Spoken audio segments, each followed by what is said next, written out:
Right, I've used one of my tools to, this is the front footwell area. I've removed that. We're trying to take this piece out here. So this piece runs from there and it runs all the way around into the back. That's one continuous piece and it goes under there. I've taken the trim out now for the side here where it hides the seatbelt mechanism. So you can see, don't worry, I've just taken that blue one out there. So there's a blue one goes there. So using my little tool like this, I can get those out. So there's another one there, you can see the equivalent. Those are stayed behind. That there, and there's a clip there, and there's a clip there, and there's one goes in there. Okay. Right, so I've got that out now. That one stayed behind, that blue one there, that blue one there, that stayed behind. That one had come out. Put a bit of hair dry on it just to keep things warm. I'm out at the front there. There's the front there. Okay, so to get this last piece of trim out, you've got to lift that up and get to a 10mm nut. It's plastic.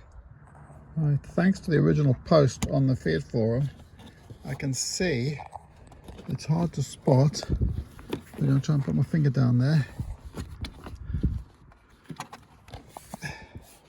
There's a tiny plastic nut down there. Apparently it's a 10mm plastic nut. Hard to believe, but it's down there somewhere. Okay, let's try and get it off.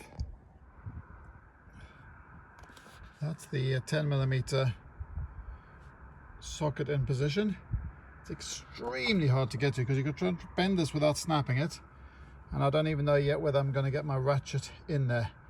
But that is the 10mm plastic nut. I would have never known about that if it wasn't for somebody who posted on the Fiat forum.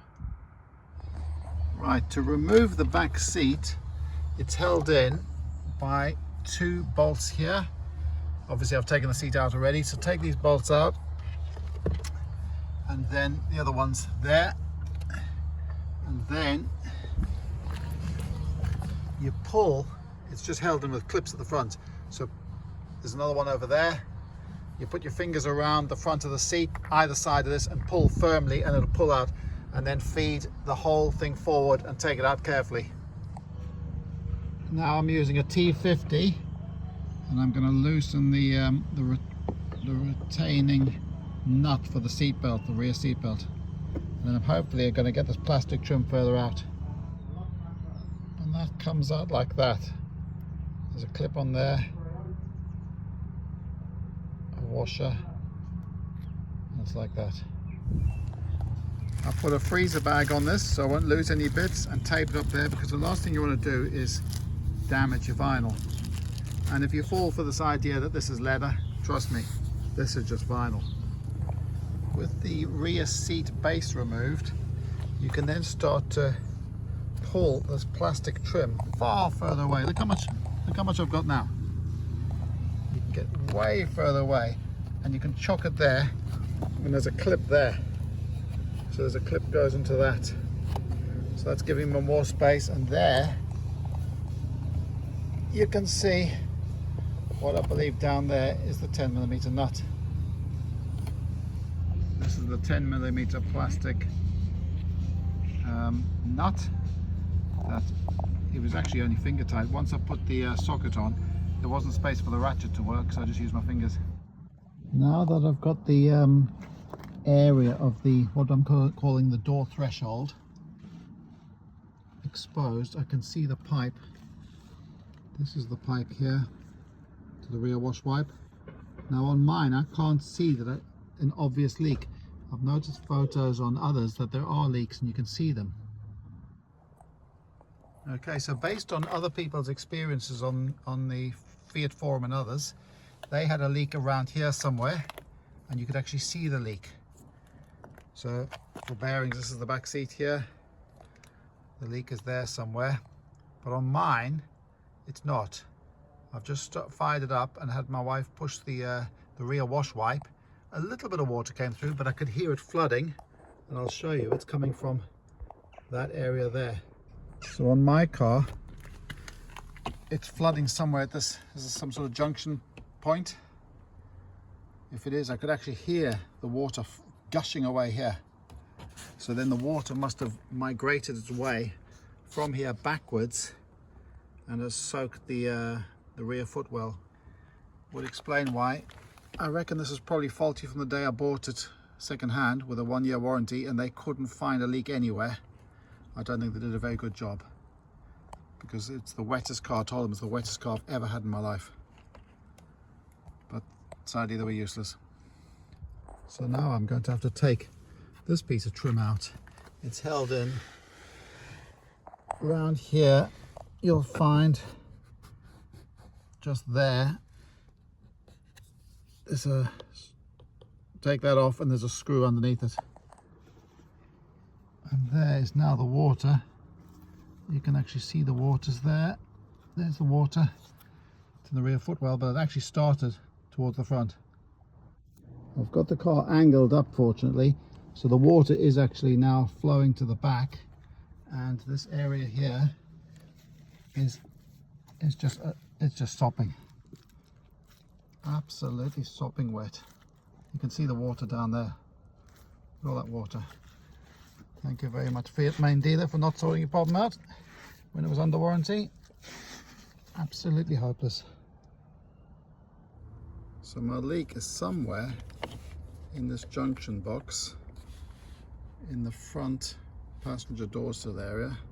I've taken this off here, but then this piece here disappears right underneath that carpet. So even if I could get this out, at the moment I cannot get that piece out. I can't get the top off either. So presently I'm completely stuck. So I've moved the front passenger seat further backwards. That's allowed me to get the trim across here. And I'm just trying to examine how this goes in. This looks like it's fitted in here with no intention of it ever coming back out. Those look like they're just whacked into place. There's one there and there's one there, and then I would imagine it never comes off. Trying to get this top off here, I can't do, and I'm trying to work out what goes in there. Maybe that just pushes down there. Everything normally in the factory will be as fitted as fast as possible for maximum efficiency on the production line. And things just get worse. I've just discovered that the black washer pipe, it doesn't stay. I thought, oh, well, it'll stay with here all the way toward the front wheel arch, but no, it's part of that bundle there that dives down under the carpet, the passenger carpet, dives down under the passenger carpet, and this, you cannot get this part off here. So I would say that is non-accessible. It's designed not to be accessible. It's designed never to be changed again. So it goes down there somewhere. This car is basically, thanks to a shocking manufacturer, is basically the Titanic. So look here. So this is the bottom of the B pillar. It is just full of water. So I'll fill this up. 2 entire watering cans of water went in there. It is now empty, and no water, virtually no water went on the windscreen. It has all gone into the body of the car.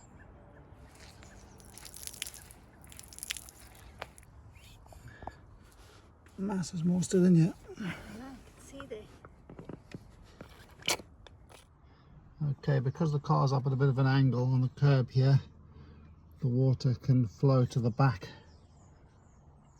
Okay, so I'm going to have to take the passenger seat out so that we can get to the carpet under here. There's a clip under there. Don't know whether you can see it. There's a clip there.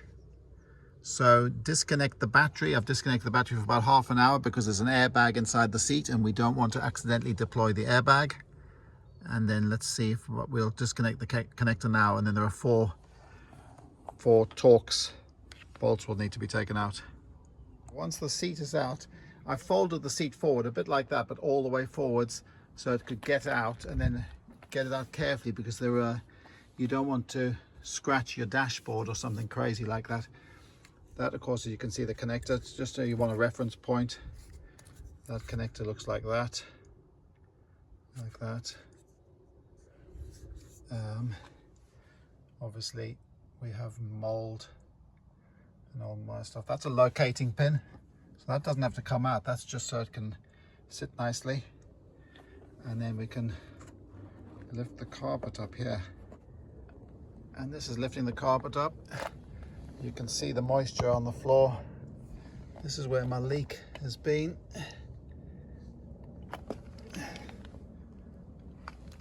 And that is where the pipe must carry forward, because it comes down here. You saw it comes down here and it goes forward along there. So I'm just going to dry that off a bit. I'll probably prop this up. There's moisture everywhere. Prop this up while I've got the carpet out. Oh, got a coin even. Right, what I'm going to do to try and get some airflow under there is I've propped this up, stuffed some towels down there, and I'll leave it for a few days and hopefully it might dry off a bit. Right, so I've removed this part, because if yours breaks in the same place as mine does, you need to get this assembly, the harness, away from the floor. So this part here, by the way, is non-replaceable. You cannot order it. You can actually see the part itself is riveted in at the factory. SX just means for the left hand side, and it has loads of these little like locating pins and connectors. So there's one at the bottom, there's one there, there's one there. Let me try and focus on that. There's one there, so another one on the side, and then the ones along the front are easy because they just go there. And when you put it back in, obviously the pins go down to those holes. Push it in as best as you can. So I'm now going to take some of this tape off here and get to where my my wounded pipe is, which if I bend this around here, you can now see it's there. That's it there. So I'll clean this all off. It's there. That's the split. Okay. Okay, so I've now unbundled that, and I've cleaned the pipe thoroughly, the plastic piece of substandard pipe, and I'm going to wrap self-amalgamating tape around the wounded area. Okay, so this is the tape I'm going to be using. It's called Ultra Tape from Rhino, self-amalgamating. So basically self-amalgamating means it bonds to itself, and as the instructions say, you've got to stretch it when you're doing it. It'll be quite tricky, so try and keep as much of the backing tape on as possible, but you stretch it to 2 to 3 times its length and then overlap it generously, so you're overlapping, wrapping it around. So let me just see how I've done it. So what I did a few minutes ago, I put it on, and that's my tape wrapped around there. This area here is the wounded section, so I've done several layers around there. That just happens to be, there was a piece of end where it finished off and it was a bit of a larger piece, so that's not actually the bit, but the piece is there. Then they recommend wrap duct tape around it. They call it cloth tape, but basically that's what they're saying, wrap some duct tape around. I'm not sure whether it really is needed, but I might as well do that. And then what I'm going to do is check it, pressure test it. Once I'm really confident it's not leaking, I'll put all the carpets back, put the seat back, and then that will be the job done. Obviously I'll put this back into here and put the cover over. Okay, so I've now put water in the washer bottle, and I'm having an assistant press the washer, and one poster reckoned part of the problem is that the pipe flexes with a pulse each time. I'm just going to demonstrate that now. On and off. So my suggestion is, once this is put back into place, fix it firmly with maybe duct tape, gaffer tape, so that it can't flex each time that the wash is put on. So this shows you the sort of amount of trim and seats you need to take out to fully investigate as best you can the pipe. Now some people, their pipe has broken there. I'll put you an arrow to where it is. That's not the case with mine. But mine split down there. So mine split at the front where it changes from being in the passenger footwell. This is the front passenger footwell.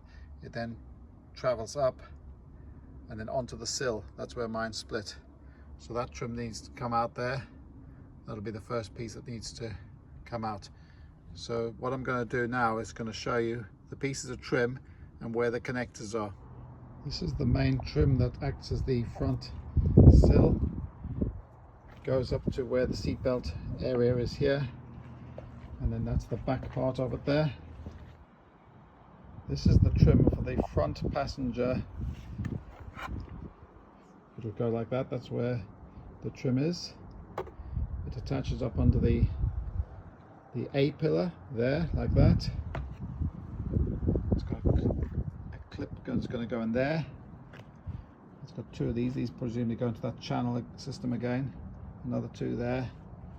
And these two clips, I think these clips, they go into that bit there. So that's how it works. And then this is the trim that goes up the B pillar. So the B pillar is where the seat belt is.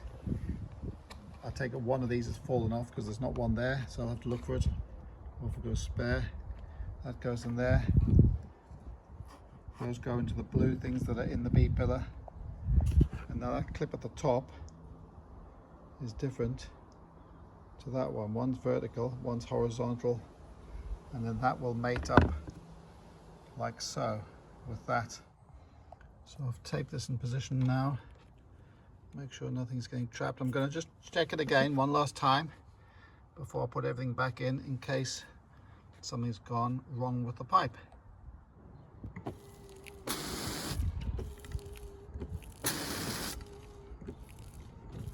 And this is the reason it takes so long to dry out. This is about 2.5 centimeters, 1 inch thick foam, and it's all the way under the carpet. So that's the rear carpet. And then here it is again for the front, just masses of foam. And under the front passenger footwell area, that black plastic ducting, that's for the heating to be taken through to the rear passenger footwell. That's it there. The carpet will go under that. So I will push this carpet back under when I connect it all up. I'm just hand tightening this because I can't really get the top of the, well, I probably could, but I think hand tight is tight enough. Now don't do what I've just done. I was thinking, well, that's strange. That cable's down there. Well, clearly you can see the problem. That cable, that seat belt has to be in front of this plastic trim. So we need to get the trim back out. So it's supposed to look like that, of course. So let's try and get the trim back in. While I've got the back seat out, I'm going to use some white vinegar and clean off these mold spores. And I'm also going to clean up this corrosion around here. These are visible when you open the boot, and at the where the base of the seat comes under the back of the seat, you will actually see this.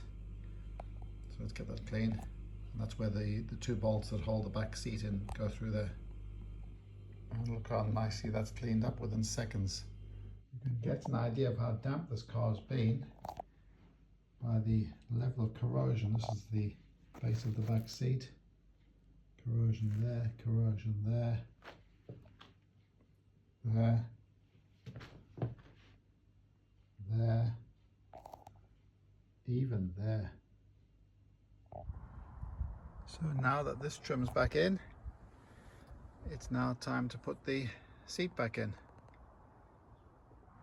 I really struggled to get it in, but I think what might have happened is when I was carrying it around, I'd pulled this lever and the rails had sort of slightly come out of sync. So one was too far forward and one was too far backwards. So I was really struggling around. So just make sure that the fronts line up, and that way it should go in really easily. And that's the interior back in. Job done.